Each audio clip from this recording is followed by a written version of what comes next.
రహదారి అడ్డం రాకు.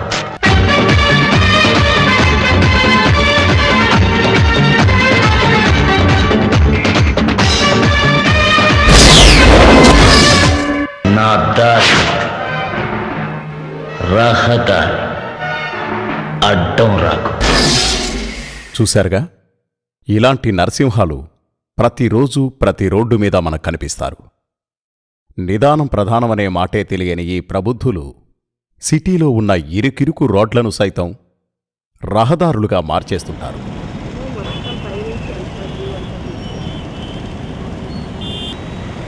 ఇక ఈ నరసింహాలందరికీ పోటీలు పెట్టి బెస్ట్ ట్రాఫిక్ అఫెండర్స్ వంటి అవార్డులు ఏర్పాటు చేస్తే ముందుగా ఫస్ట్ బెస్ట్ అవార్డుకు ఆర్టీసీ డ్రైవర్లే పోటీ పడతారు.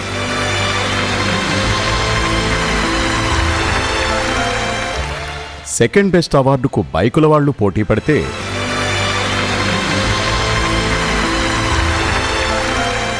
Third best award auto వాళ్లకే.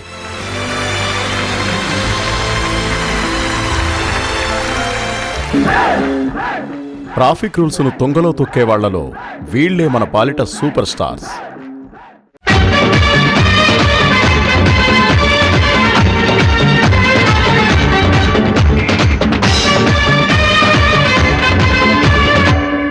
ఇక మన రేటింగ్స్లో ఫస్ట్ బెస్ట్ అవార్డు వచ్చిన ఆర్టీసీ గురించి చెప్పాలంటే, ప్రపంచంలోనే అత్యధిక బస్సులను నడిపిస్తున్న సంస్థగా ఇది గిన్నిస్ బుక్ ఆఫ్ వరల్డ్ రికార్డ్స్లో స్థానం సంపాదించుకుంది. ఒకటి 25,000 బస్సెస్ మేము ఆపరేట్ చేస్తున్నాం ఏపీఎస్ఆర్టీసీలో.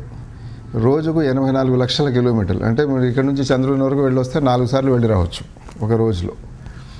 అంత ఉంది. తర్వాత 1,50,00,000 మంది ప్రజలు ఆర్టీసీ బస్సు ఎక్కి దిగుతుంటారు రోజు. అంతమంది ప్రయాణికులను తీసుకెళ్తున్నాం. 1,30,000 మంది సిబ్బంది. ఏ విధంగా చూసుకున్నా ఇది కేవలం మన దేశంలోనే కాదు, ప్రపంచంలోనే ప్రజా రవాణా వ్యవస్థలో ఇంత పెద్ద సంస్థ లేదు. మరి ఇన్ని వేల బస్సులు వీరవిహారం చేస్తున్నప్పుడు వాటిని నడిపే డ్రైవర్లలో కొందరు నరసింహాలు ఉండడం సర్వసహజం. వాళ్ళది గవర్నమెంట్ది కాబట్టి అది ఎంతవరకైనా వాళ్ళ రోడ్డు మధ్యలో ఆపుకున్నా అని వాళ్ళకు అడిగేవాళ్ళు లేరు. టోటల్గా అడిగారు కూడా వాళ్ళని. చాలా లేరు, ఏమి లేరు కాబట్టి వాళ్ళు ఎక్కడ పడితే వాళ్ళు అక్కడ ఆపేస్తారు.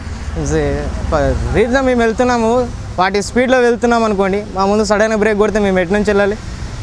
అది ఎక్కడైనా సరే బస్ స్టాప్ దగ్గర ఆ ప్రాంతాలలో ఏమన్నా అంటే వెళ్ళిపోండి అని చెప్పేసి చాలా ర్యాష్గా మాట్లాడుతూ ఉంటారు. అందుకే మేము కూడా పట్టించుకోకుండా వెళ్తాము ఉంటాం. వాళ్ళది కూడా మామూలుగా వాళ్ళు బస్ స్టాప్లో ఉన్న ప్లేస్లలో మేము చూసుకొని నడుపుతాం. మామూలు సమయాలలో వాళ్ళకు కూడా ఎవరైనా చేతులు ఎత్తినా వాళ్ళు ఆపేస్తారు కదా, అక్కడక్కడ వాళ్ళు దాన్ని మనం సడన్గా బ్రేక్ కొట్టేస్తారు. రోడ్డు మధ్యలో అయినా సరే వాళ్ళు బ్రేక్ కొట్టేస్తారు, రోడ్డు మధ్యలో అయినా సరే వాళ్ళు కట్ చేస్తూ ఉంటారు. వాళ్ళకి ఎవరైతే అడగరు, అడిగేదంటే మాకొక్కరికే.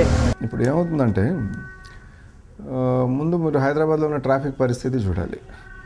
ఇప్పుడు బస్సుకు సగటున ఇంత వేగం అనేది నిర్ణయించుకొని ఆ బస్సు ప్రారంభమయ్యే స్థానం నుంచి గమ్యస్థానం వరకు ఎన్ని ట్రిప్స్ రోజు కంప్లీట్ చేయాలి అనేది ఒక నిర్ధారణకు వస్తాం. వచ్చిన తర్వాత దానికి అనుగుణంగా ప్రజల సౌకర్యార్థం అన్ని ట్రిప్స్ చేయడం జరుగుతుంది. కాకపోతే మధ్యలో ట్రాఫిక్ జామ్స్ కావడం, రోడ్ల పరిస్థితి అధ్వాన్నంగా ఉంటుంది, రోడ్ల పరిస్థితి బాగాలేకపోవడం, ఇటువంటి రకరకాల కారణాల వల్ల బస్సెస్ షెడ్యూల్ మెయింటైన్ చేయలేకపోతున్నాయి. అటువంటి టైంలో ఏమవుతుందంటే డ్రైవర్స్ ఆ షెడ్యూల్ క్యాచప్ చేయడం కోసం కూడా కొంతవరకు తొందరలో ఉన్న పరిస్థితులు తలెత్తుతున్నాయి. రెండవది, కొంతమంది ఉంటారు మన డ్రైవర్స్లో సరి అయిన అవగాహన లేని వాళ్ళు, కొంతమంది ర్యాష్గా పెద్ద వెహికల్ ఉన్నాను కదా నాకేమవుతుందని డ్రైవ్ చేసేవాళ్ళు ఉంటారు. వీళ్ళని మేము హ్యాండిల్ చేయడం కోసం ఎప్పటికప్పుడు మా దగ్గర ట్రైనింగ్ కాలేజెస్, ట్రాన్స్పోర్ట్ అకాడమీ, తర్వాత ట్రాఫిక్ పోలీస్ను కూడా మేమే పిలిపించి డిపోస్కు పిలిపించి వాళ్ళతో అంతా ఇవి కూడా ఇప్పిస్తుంటాం, లెక్చర్స్ కూడా. డ్రైవర్లు ఏపీఎస్ఆర్టీసీలో తీసుకోకముందే వాళ్ళకున్న నైపుణ్యాలన్నీ తనిఖీ చేసి ఆర్టీసీలోకి తీసుకుంటామండి. అయితే కొంతమంది డ్రైవర్లు వాళ్ళ యాటిట్యూడ్ ప్రాబ్లమ్స్ ఉంటాయి. సొసైటీ నుంచి రకరకాల యాటిట్యూడ్స్తో ఆర్టీసీలోకి వస్తారు కాబట్టి వాళ్ళకి మేము రెగ్యులర్గా కౌన్సిలింగ్, ట్రైనింగ్స్ ద్వారా వాళ్ళ యాటిట్యూడ్ని మారుస్తాం. అయితే ఫస్ట్ డ్యూటీకి పంపించే ముందే వాళ్ళు అన్ని విషయాల్లో ఫిట్ ఉన్నారు, హెల్తీగా ఉన్నారు అన్ని విషయాలు చూసి వాళ్ళ యాటిట్యూడ్ కూడా చెక్ చేసే వాళ్ళని మేము లైన్ మీద పంపిస్తాం. అయితే ర్యాష్నెస్ అనేది రోడ్డు మీద డ్రైవింగ్ చేస్తున్నప్పుడు కనపడుతుంది. అది డిపోలలో ముందుగానే చెక్ చేసి పూర్తిగా తనిఖీ చేసి కంట్రోల్ చేయడానికి ఉండదు. రోడ్డు మీద బిహేవియర్ని కూడా మేము ర్యాండమ్గా చెక్ చేసి రోడ్డు మీద స్క్వాడ్స్ పంపిస్తాము. ఇన్కాగ్నిటో కొంతమంది ఆఫీసర్లని, సూపర్వైజర్ని జర్నీ చేపిస్తాము. ప్రయాణికుల దగ్గర నుంచి కంప్లైంట్స్, వెల్విషర్స్ ఆర్టీసీకి ఉన్న వాళ్ళ దగ్గర నుంచి ఫీడ్బ్యాక్ ద్వారా కూడా మేము డ్రైవర్లు ఎవరెవరైతే బిహేవియర్ బాగలేదో వాళ్ళని మేము పరిశీలిస్తుంటాము, వాళ్ళని కౌన్సిలింగ్ ఇస్తుంటాము. ఇక ఈ ట్రాఫిక్ అతిక్రమణదారుల్లో సెకండ్ బెస్ట్ అవార్డ్ బైకుల వాళ్లకే చెందాలి. ఇక మన జంట నగరాల్లో 27 లక్షలకు పైగా మోటారు బైకులుంటే అందులో 60% మంది హెల్మెట్లు ధరించరు. అంతేకాదు, ఈ మహానుభావులకు జీబ్రా క్రాసింగ్ అంటే ఏమిటో తెలుసు అనుకుంటున్నారా?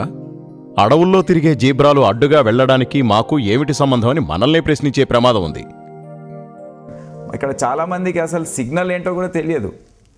సిగ్నల్ రెడ్ అంటే ఆగాలి, గ్రీన్ అంటే వెళ్ళాలి, ఆరెంజ్ అంటే యూ హ్యావ్ టు వెయిట్, అంటే ఆరెంజ్ పడిందంటే మీరు స్లో డౌన్ అయిపోయి ఆగిపోవాలి అనేది కూడా చాలామందికి ఈ బేసిక్ ఇన్ఫర్మేషన్ కూడా తెలియదు. ఇక్కడ చాలా మర్సిడీస్ కార్లో తిరిగే వాళ్ళకు కూడా తెలియదు ఇక్కడ.